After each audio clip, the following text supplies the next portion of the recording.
How many times do people have to be wrong to finally admit they are wrong? Because the Sussexes just keep winning. Let's look at the scoreboard. Meghan, Duchess of Sussex, just earned an Emmy nomination for With Love, Meghan. That's recognition from the television industry. Prince Harry was just named one of Time magazine's 100 most influential people in sports. Not because he played professional sports, because of the global impact of the Invictus Games and the lives that movement has changed. At the TIME100 Sports Gala, Prince Harry said something that really stuck with me. He called sports medicine. He talked about how it restores confidence, purpose, identity, and connection. Sport isn't just entertainment and competition.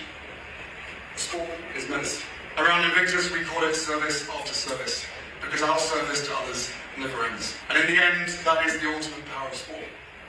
It brings us back to ourselves. And long after the medals are won, and the records are broken, and the crowds have gone home, what remains isn't the scoreboard. It's the person sport helped us become.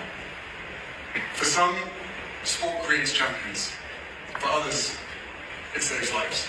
As someone who has played sports, tennis, volleyball, boxing, martial arts, baseball, softball, and trains religiously, I know exactly what he means. Some people go to therapy. I go to army and the gym. That's where I clear my head. That's where I work through stress. That's where I build my confidence. That's where I'm happiest.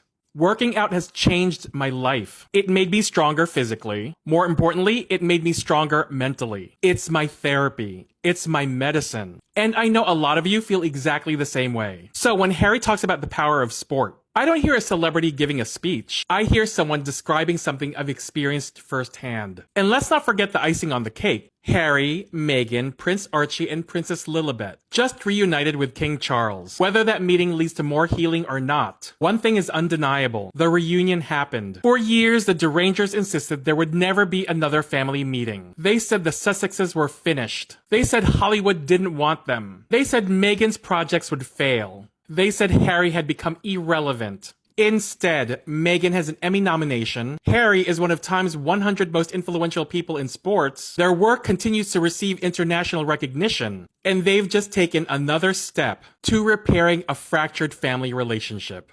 The scoreboard doesn't lie. If I was a deranger, I too would be spiraling and screaming into the void. At what point do people stop predicting the Sussexes' downfall and finally admit they've been getting it wrong all along? Good things happen to good people. And that's the read.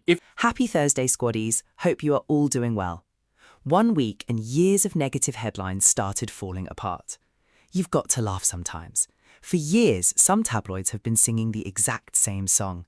Harry and Meghan are finished. They're broke. Hollywood doesn't want them. They'll be divorced by Christmas. Every year it was the same prediction, just with a different headline.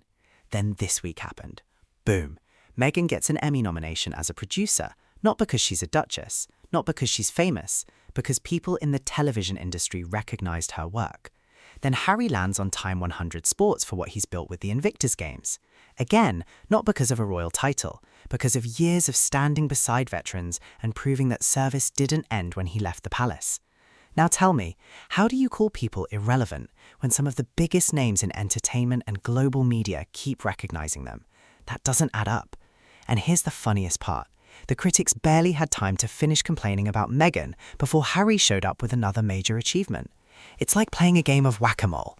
They knock down one story, another success pops right back up. You almost have to feel sorry for them. Almost. Because this wasn't about gossip. This wasn't another royal rumor. These were real achievements, the kind you earn, the kind nobody can hand to you just because your name is Harry or Meghan. Regular people understand this better than anyone. If you've ever had someone tell you that you'd never make it, that your business would fail, that your marriage wouldn't last, that you'd come crawling back, then you know exactly how satisfying it feels when life proves them wrong without you saying a single word. That's what Harry and Meghan have been doing. Instead of arguing with every headline, they've kept working, one project after another, one milestone after another, one achievement after another. Actions are doing the talking now, and that's probably what frustrates some people the most. The old story doesn't fit anymore. They were expected to disappear. Instead, they're collecting recognition from major organizations while the same critics are still recycling headlines from 6 years ago. At some point, you've got to stop predicting failure and start admitting reality, because reality has been winning. And this week, it wasn't just a good week for Harry and Meghan. It was a week that reminded everyone that hard work has a funny habit of drowning out negativity.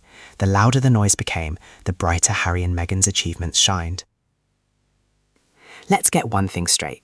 Prince Harry didn't wake up one morning and find his name on the TIME100 Sports list because he was born into the royal family. That's not how this works. Time wasn't handing out gold stars for being a prince. Harry made that list because of years of hard work with the Invictus Games. Think about it. For more than a decade, he's been showing up for wounded veterans. Not once, not twice, year after year. That's consistency. Anybody can make one big speech. Anybody can show up for a photo. But can you keep turning up for over 10 years? That's where the real work begins. And that's exactly what Harry has done. Here's what makes me laugh. Some people still act like Harry spends all day talking about the royal family. Meanwhile, he's busy helping build an event that's changing lives for men and women who sacrifice so much for their countries. That's a completely different conversation. The Invictus Games isn't about headlines. It's about hope. It's about giving veterans a reason to smile again. It's about proving that an injury doesn't have to be the end of your story. That's powerful. And that's why Time paid attention. Not because Harry is famous, because the impact is real. Regular people understand this. At your workplace, nobody keeps respecting you because of your last name. They respect you because you show up, you do the work, you earn it. Harry has done exactly that. Whether critics like him or not doesn't change the lives that have been touched through Invictus. Those stories exist. Those athletes exist. Those families exist. You can't argue them away with a tabloid headline. And here's the beautiful part. Harry left the palace, but he never left service. He simply chose a different way to serve. No palace balcony, no royal uniform, just commitment, just action, just results. That's real influence, not the kind measured by titles, the kind measured by the people whose lives are better because you refuse to stop showing up. That's why TIME100 came calling, not because Harry is a prince, because Harry proved that purpose will always speak louder than privilege. Now, squaddies, this is where the story gets really interesting. The moment Meghan received that Emmy nomination, you would have thought some people had seen a ghost. Instead of saying congratulations or even the show wasn't for me, they skipped right past the work and went straight to, well, it must have been fixed. Really? That's the best you've got? See, there's a big difference between having an opinion and making accusations. If you watched Meghan's show and it wasn't your cup of tea, fair enough. Nobody is forcing anyone to like it. But the second you start claiming the nomination wasn't real or was somehow bought, you've crossed into fantasy land, especially if you don't have any evidence to back it up. That's not criticism, that's frustration wearing a fake moustache. And here's what makes me laugh. For years, people kept saying Meghan had no talent.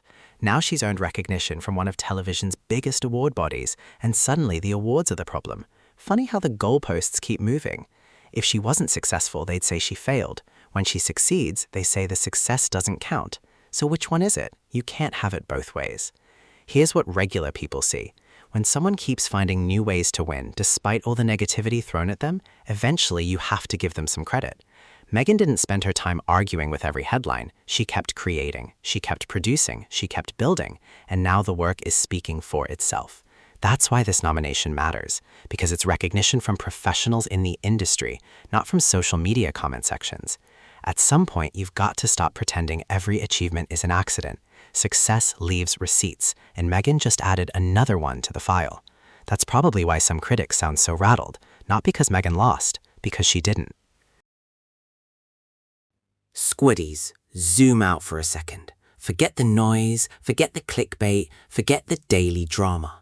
Look at what's actually happening. Year after year, Harry and Meghan keep popping up in the biggest conversations. Not because someone is forcing people to pay attention, because people choose to. That's the difference. Nobody grabs your phone and makes you click on a Harry and Meghan story. You do it because you're curious. Supporter or critic, you're still clicking.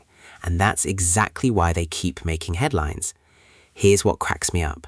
For 6 years, we've been hearing the same thing. They're finished. This is the end. Nobody cares anymore. Then, boom, Harry lands on the TIME100 Sports list. Boom, Meghan earns an Emmy nomination. And suddenly, everyone who said they were irrelevant is talking about them all over again. You can't make this stuff up. At some point, you've got to stop arguing with reality. When respected organizations keep recognizing the same people, maybe, just maybe, they're doing something worth noticing. Harry didn't get recognized for gossip. Meghan didn't get nominated because of palace drama. Those are professional achievements. Big difference. And here's something regular people understand better than anyone. You don't build a good reputation overnight. You earn it. One day at a time, one project at a time, one decision at a time. That's exactly what Harry and Meghan have been doing since leaving royal life. While some people were busy predicting their downfall, Harry and Meghan were busy building businesses, building partnerships, building charitable work, building a life on their own terms. That's why the old headlines aren't landing the way they used to. Reality keeps getting in the way. The funniest part? Some tabloids seem more emotionally invested in Harry and Meghan's lives than Harry and Meghan themselves. Imagine waking up every morning hoping someone else fails. That sounds exhausting. Meanwhile, Harry and Meghan are out here collecting milestones instead of arguments. That's a much better use of time. So here's the bottom line. Pretending their achievements don't exist won't make them disappear. Facts don't need cheering squads. Facts don't need permission. They just keep showing up. And right now, the facts are speaking louder than the predictions ever did. That's why Harry and Meghan are still leading the conversation. Not because of yesterday's headlines, but because they keep giving the world something new to talk about. And with that, squaddies, we're wrapping it up. To every single one of you who's been rocking with this channel, whether you've been here since day one or you've just joined the family today, thank you. Seriously, your support, your comments, your laughs, and yes, even your spicy debates keep this community alive. If you enjoyed today's video, do me one tiny favor. Don't leave quietly like a royal butler. Smash that like button, share this video, subscribe if you haven't already, and ring that notification bell so YouTube knows the squad means business. And if you want to take your support to the next level, hit that join button and become a channel member. We'd love to have you on board. You can also send us super thanks. Every bit of support helps us keep bringing you more royal news, analysis, and plenty of receipts. Now I want to hear from you. Did this story change your perspective? Drop your thoughts in the comments because this community always brings the best conversations. Until next time, stay informed, stay kind, keep those receipts handy, and never let the headlines do your thinking for you. Thank you all for watching. I'm your host, Miles, and I'll see you in the next one.